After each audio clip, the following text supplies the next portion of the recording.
All right, we are back for another Q&A session with my preferred lender, Jeff Quincey with Green Home Loan. So if this is your first time watching, stay with us because a lot has been happening in the mortgage and real estate side of the market. So Jeff and I will be addressing some of those matters today. So Jeff, as always, I appreciate your time and knowledge you bring into each of these Q&As. So thanks again for being here. Thanks for having me. Excited to see what we have on the docket today. All right, so first one, everybody's been talking about, we had this huge Fed meeting last week and we were all been waiting for the Fed to cut rates and it finally happened. But there has been some confusion out there about the Fed didn't cut the mortgage rates. Mortgage rates, however, I believe they went up a little bit the day after. What happened, Jeff? Let me walk you through that. So it was anticipated that the Feds would cut rates by 0.25%. So that was already built into mortgage rates. You'd been hearing for about 4 weeks leading up to last Wednesday's Fed meeting that rates had gotten considerably better. We were under the impression that if we got a 0.5% rate cut to the Fed funds rate, that we would see mortgage rates improve. And Wednesday came, they did the 0.5%. We were all happy, and the markets responded the exact opposite. Fielding phone calls left and right and letting people know like what the true outcome was. And my answer to everybody was just stay patient, right? This is a knee-jerk reaction. Give it a week and a half or so and we'll bounce back. Literally the points lost on Wednesday were gained back on Thursday. However, Friday, as well as every day this week, rates have continued to get worse. So Fed fund rates are not mortgage rates, but there is some indirect correlation, right? Fed fund rates is the rate the banks lend from each other. So it affects short-term financing like credit cards, HELOCs, car loans, and those type of interest rates. So you'll see those improving. But mortgage rates follow the 10-year Treasury, and the 10-year Treasury has actually gone up since last Wednesday. So that's what we're seeing happening there. And I always like to just educate people, like when you hear the news, you would think by now the news would know that a Fed cut or a Fed hike is not a cut or hike to mortgage rates. There's a lot of outside influences, and I know you didn't ask this question, but what's been hurting us today and yesterday is some stuff happening in China, right? And I know, Nicole, you see my weekly videos. We haven't talked about foreign markets for about a year, but China put in place some policies on their bonds and their stocks that negatively affected the U.S. market Tuesday and Wednesday. And then today, there's some information out of Saudi Arabia that they're going to increase oil production, which should bring down the cost of a barrel of oil, which should reflect over the coming weeks some improvement to interest rates and the U.S. markets here. Should be the case. A lot of what we've seen coming out of COVID has been the exact opposite of what should be happening. So, and the Feds are continuing, right? There's a consensus that there should be another 0.5% cut between now and the end of the year. Everybody should know that there is no Fed meeting in October.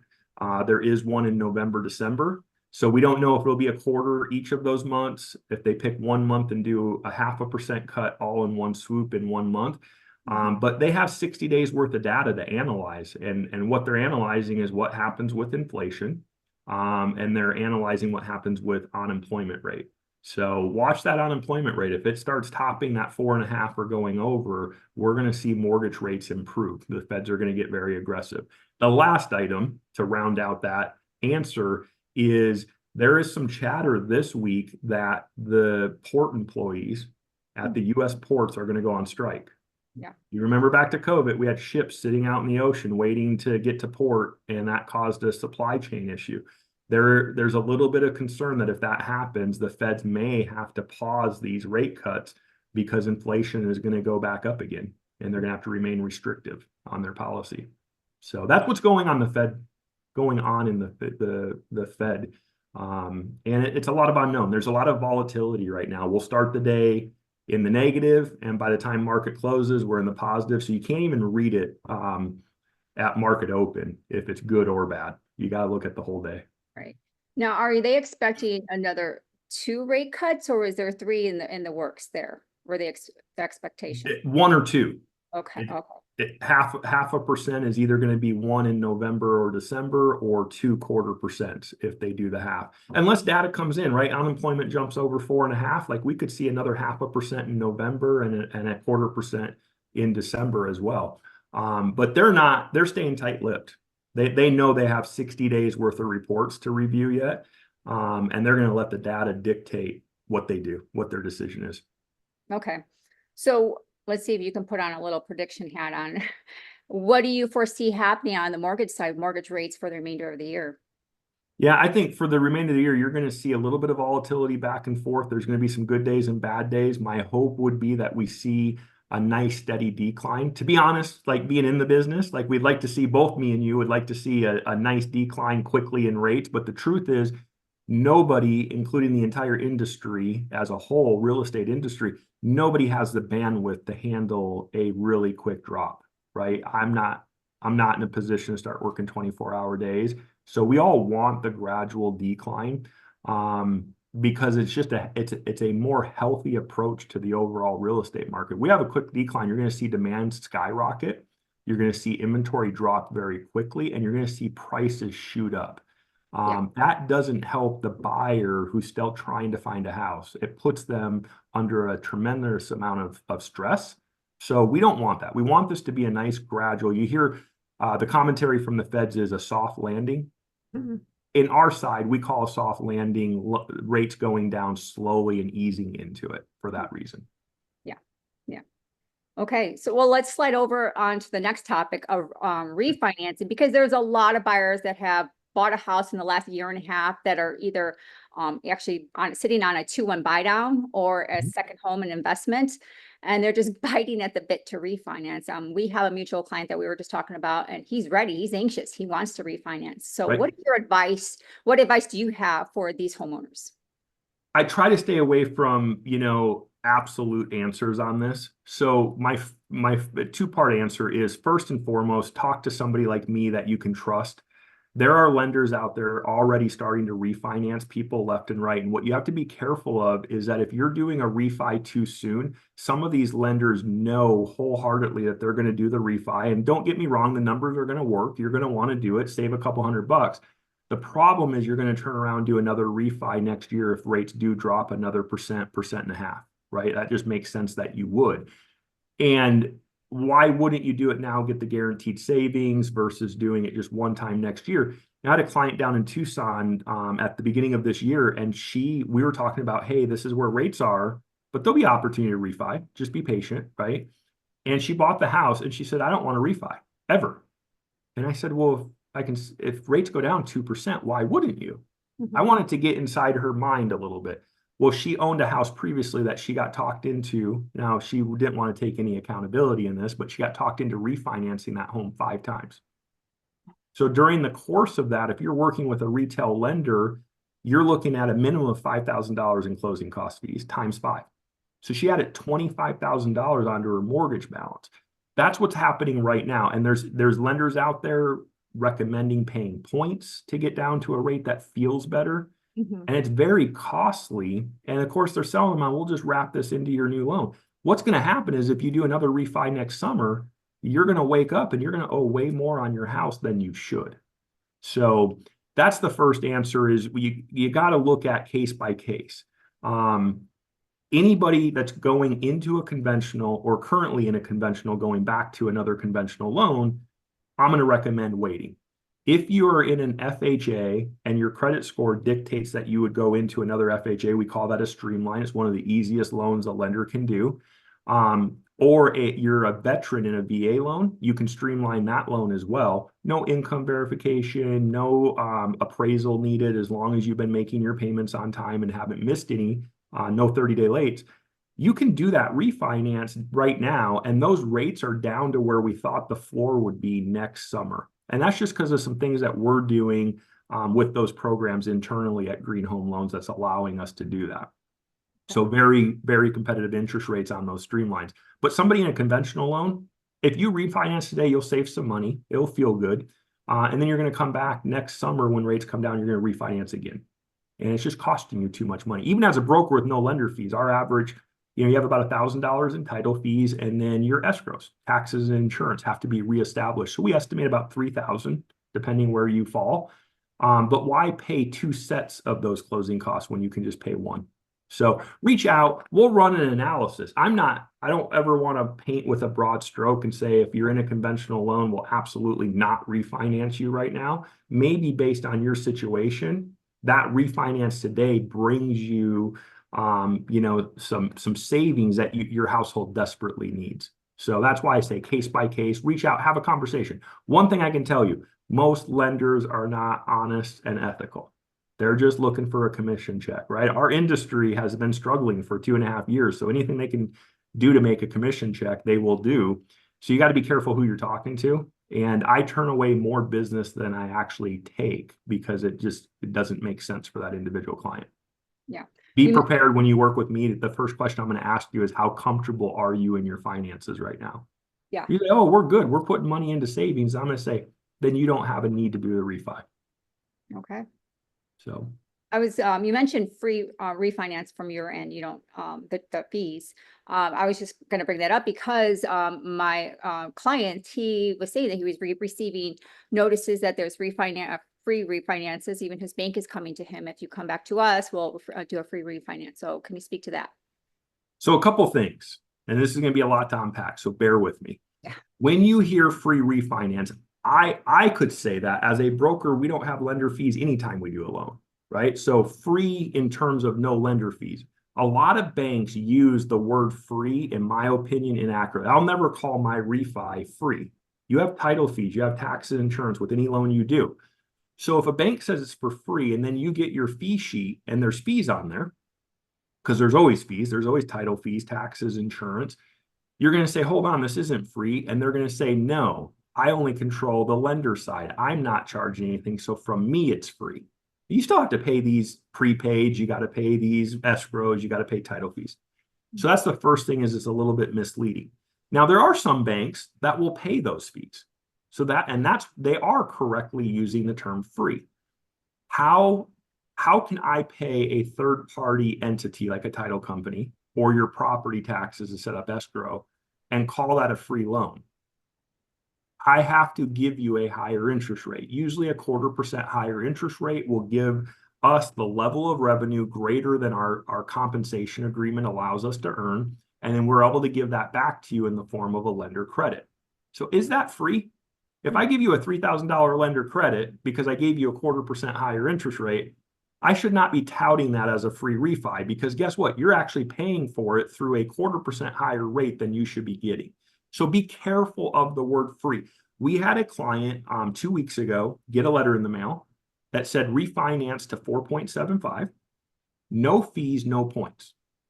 Okay. I told the client, reach out to them, because nobody has that. Nobody has those three things in combination right now. The client got an estimate and they gave them 3 options.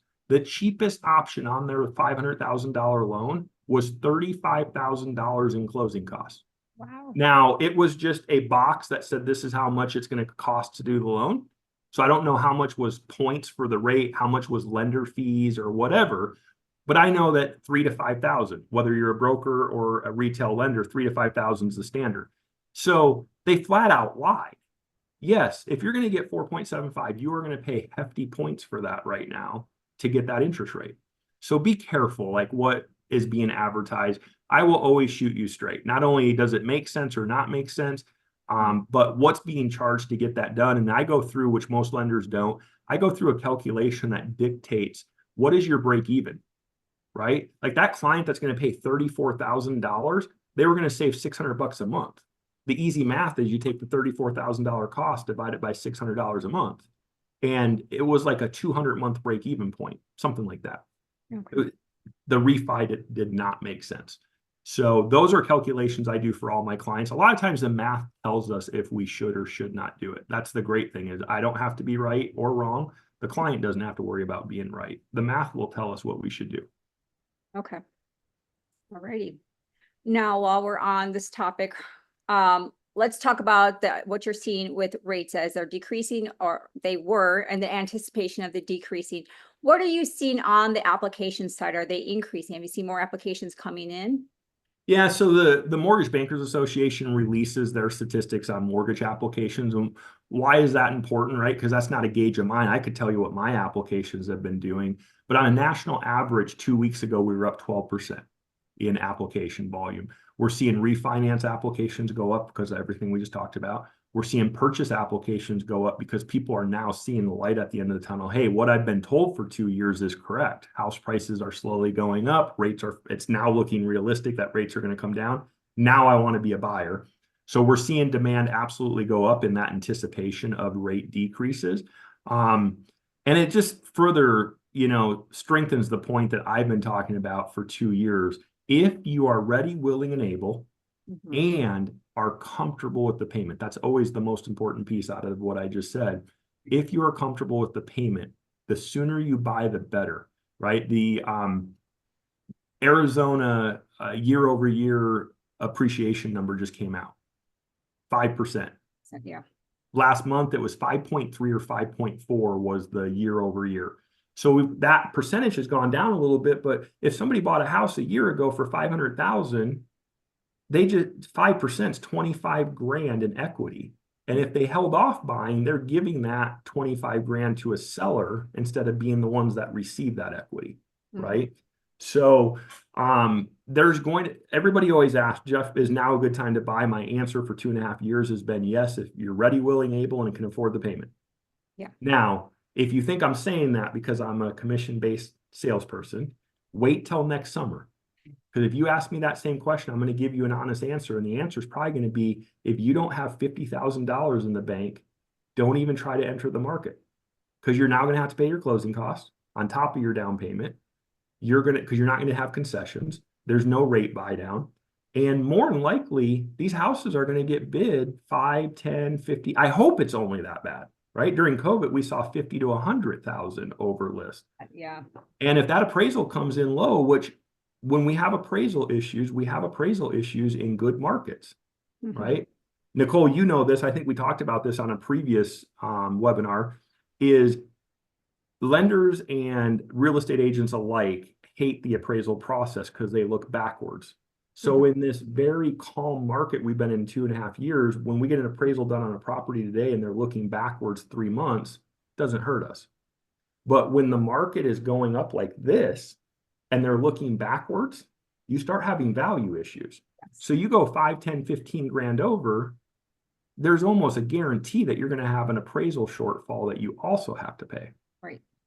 You get the house is listed at 400, you get it for 415, and the appraisal comes in at 400. You don't get to put 5% down on 415.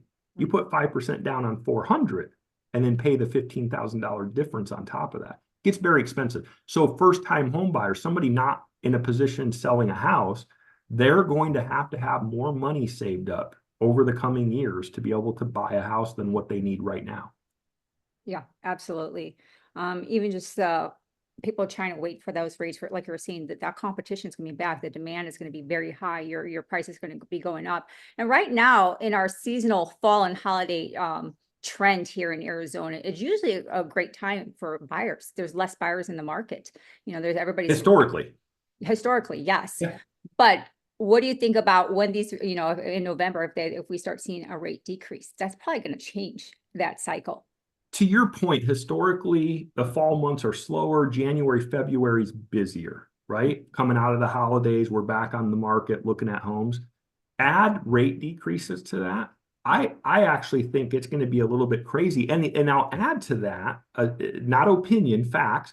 When we see mortgage applications up 12% and we say mortgage applications are indicative of demand, it's premature demand. It's people starting step one.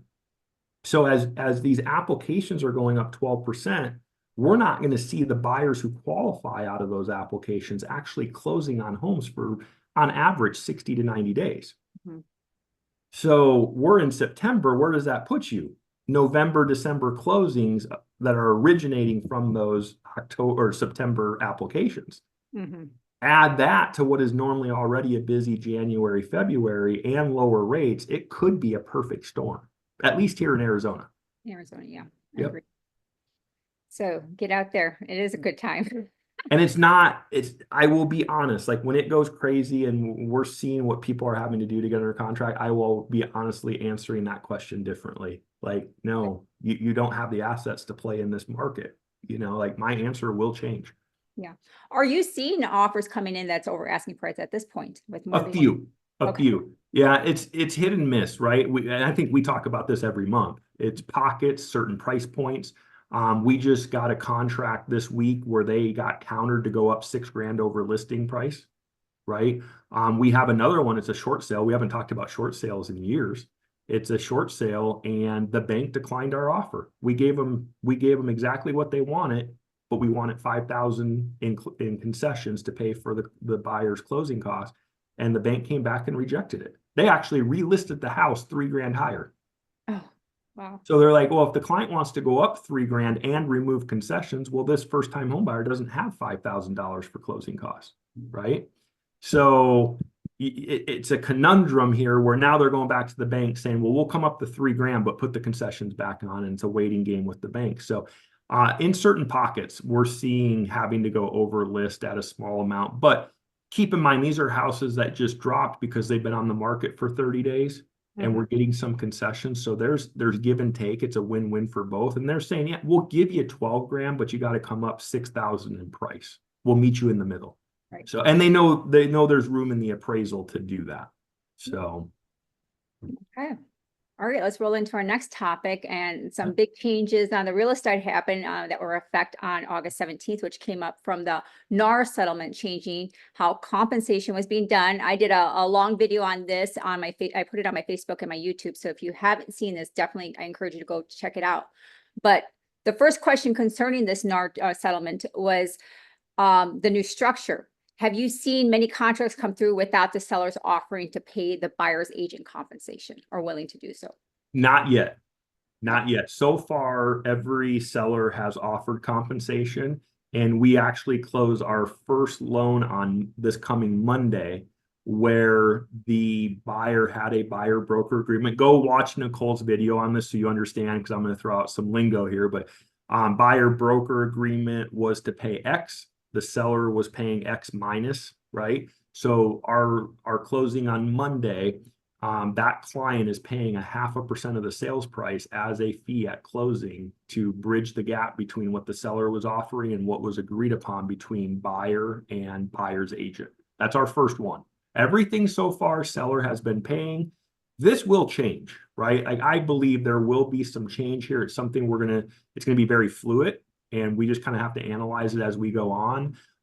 But it's definitely a conversation that you're getting with Nicole. You're understanding what this looks like going into it. My client, in fact, right before we went live today, I was going over his closing disclosures and his fees with him. And I said, please tell me you knew about this. The agent did a fantastic job. He's like, yep, that's what we agreed to. I knew going into this contract that this fee would be on there. What I never want as a lender is to get to that, because I review my final figures with every client before they go into their closing. I never want to get to that and have them be like, what is that? Not a good situation to be in. So. Nope. All right. But yeah, so far, status quo. Things are working out. Yep. Okay. Yep. That's going to change. Oh, it will. What's your take? What's your take? What are you seeing, and what do you think is going to happen as we continue down this path? Well, as the market changes, I think as we start getting to more demand and the sellers are kind of in the driver's seat, I think that's definitely going to change, or they don't feel like they have to pay towards it. But I think right now, I think I would always encourage and believe in a seller paying compensation, because it just makes sense in marketing. Yeah. But moving forward, I think that the mindset may change a little bit from the seller's perspective. Yeah, I remember just a couple minutes ago, I was talking about the cost to a buyer. Yeah. Down payment, now add in closing costs because of lack of concessions, because demand's not dictating. Yeah. What happens if now the market shifts, and who knows, like this is hypothetical. Right. If the market shifts so far to one side and sellers say, wow, I got 5 people at my door, at least one of them doesn't need compensation from me for their agent. Mm-hmm. And you start adding that in, like it's going to be costly to get into a house. And that's what I'm talking about in terms of needing to be very disciplined in your budgeting and your savings to be able to compete in that type of market. Yeah. And I think it'll happen more so. Well, I think the price point has a lot to do with it also. Sure. You know, for anything over, I don't know, maybe 500,000-600,000, you're not going to see that, sellers are going to be willing to pay that much, and it won't make a difference with the buyers. Yeah. But at a certain price point, you're going to lose out on a big buyer pool if you decide not to compensate. 100% agree with that take, for sure. Okay, so the next part on this topic is, does the compensation count against the total amount of credit allowed to the buyer in those different loan scenarios? Currently, it does not. Okay. So they're not, they call that in the lending world, interested party contributions or IPCs. And every loan type has a max that can be received. So when we talk about getting concessions, you're on conventional, your level of down payment dictates how much we can ask for. FHA is set in stone. VA has some gray area where you can actually get more than customary fees. So that IPC or interested party contribution is determined by the agencies. And they have all come out, and I'm assuming your next question is going to be specific to VA. So I'm going to cover that all in one swoop. So all agencies have come out and said that they will not count buyer agent compensation towards the interested party contributions. So that's good. VA was the last one to chime in, and theirs is, this is very important, theirs is temporary. So they released their update saying that we will not count it, but it is temporary. They want more time before they say that they'll make that a mandatory thing. I think they're doing what all of us are doing. They're watching the market to see what happens. They're very much, I'm shocked that that VA actually took that stance. Early on, I told all my agents, good luck. VA is all about protecting the veteran, asking the veteran or making it okay for the veteran to pay for commissions. So I thought they would just stay pat, like, hey, the vet can't pay for it. The sellers should be prepared to. And so this temporary thing it's going to be interesting to see how it plays out. The fact they did it tells me that it probably will go permanent. So, because I mean, everybody already, sellers are already cautious with VA, which that's another topic. That would definitely push them out if they decided not to, not allow it. yeah. So what VA does, they have their guideline and verbiage is anything customary can be paid plus 4% in non-customary fees. Most lenders get that wrong. In fact, if you see a lender sheet of like a cheat sheet out in the marketplace about max seller concessions, it'll all say VA 4%. That is inaccurate. It's not true. You can pay all customary fees plus 4% non-customary. So we have sellers that will pay off a veteran's car loan as long as it's within the 4% so that they can qualify to buy their house. And that's what the 4% is for. VA right now is saying, we'll see how this plays out, but temporarily we're going to call real estate commissions customary. Now, does that mean, Nicole, you can go charge 6% to a veteran? No, like that's not customary. But what is customary is going to be allowed to be included in the customary fees. Okay. For now. All right. Now, here's the next, I got a question on this, on the compensation part. Okay. The homeowner was asking if they provide compensation to a buyer's agent plus concessions to the buyer for repairs, will the appraiser reduce the value of the home with all those credits during their appraisal? I don't know that there's a black and white answer to that. Okay. So my gut says no, you shouldn't see any impact. However, the truth is, and if we had an appraiser on here almost for verbatim, they're going to say this. Think of, best way for me to explain this is think of a house. You have a house you're selling with a pool, and you want to know what the value of that pool is. Well, what an appraiser does is they look for comparable homes as close to your property as they can get. So within a mile, that's closed ideally within 3 to 6 months. And then they break down that comparable to make it like yours. So if they can see that homes with a pool have sold on average for 10 grand more than the homes that are just like yours with no pool, then there's going to be a $10,000 adjustment for the pool. The same thing happens with every aspect of that transaction.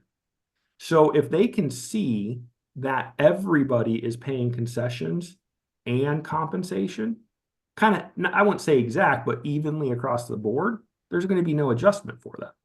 Okay. But if we move like next summer and we're expecting to see no concessions, and all of a sudden we have one seller that just couldn't move their house, so they give up 10 grand, and they see that's not normal, there's probably going to be an adjustment of some sort for that, right? The market has spoken differently here for this item than the houses that didn't have concessions. Right. So it's all right. We're using comparables and they call it a comparative analysis. They're comparing it to what did these other transactions do. So surface level is no, I doubt it will have an impact, but they're still going to be looking at that on every single appraisal. Is this normal for the market? And if it's not normal, can I show data that shows houses sold at different price points because of this one feature being present or not present? If that makes sense. Yeah, yeah. Because from my understanding, I heard an appraiser the other day that was also kind of reiterated that commission or compensation is not considered a concession from their perspective as well, just like Fannie Mae and Freddie Mac or, deciding that as well. So they were going to keep that out. Now things have changed also on the MLS where they're not seeing any kind of concessions being listed on there. So they're having to have the call and have a conversation with agents that are willing to pick up the phone and say, yes, there was concessions on this Right. deal. So they're having to do that. But I guess their concern was, okay, is that total going to be added in there? The total amount, the compensation plus the concessions, is that what's going to be received from the appraisal perspective? So I And guess, I would say probably not. You're probably going to know concessions from the contract and not compensation. It's not something that's tracked now. I mean, think about right now, before this NAR change, this NAR lawsuit, you could have, and it would be public record, but you could have a seller offering 6% because they want to motivate a buyer agent to bring a client to their house. And you could have the next 5 on the street offering 3%. Mhm. Right? And although that was public record, not public record, but record to the appraiser, they didn't put compensation into the report anywhere. Yeah, So concessions absolutely is something they're going to be looking at. I don't think compensation will come into the mix, but I never say never, right? They could change appraisal guidelines and that could be a thing of the future. yeah, things are changing fast. Yeah. Most likely not. Yeah, I don't think so. Okay, well, that's all we have for this That's it. month's Q&A. That's it. But Those are good. I think we covered some pretty hefty topics again this We month. did. We Yeah. did. So So again, if you have any questions that you would like us to cover next month, send Jeff or myself a message and we'll be sure to address them again. But Jeff, absolutely. appreciate your time. Absolutely, Nicole. Always a pleasure. I love your tribe, we'll call it, and the questions that they come up with because it's always hot topics of what's happening in the market. And I Yep. love to just be able to give our little small piece of our world and insight as to what we're seeing. I think it's great. Yes, absolutely. All right, everybody. You guys have a great day and we'll talk to you next time. Bye-bye. Take care.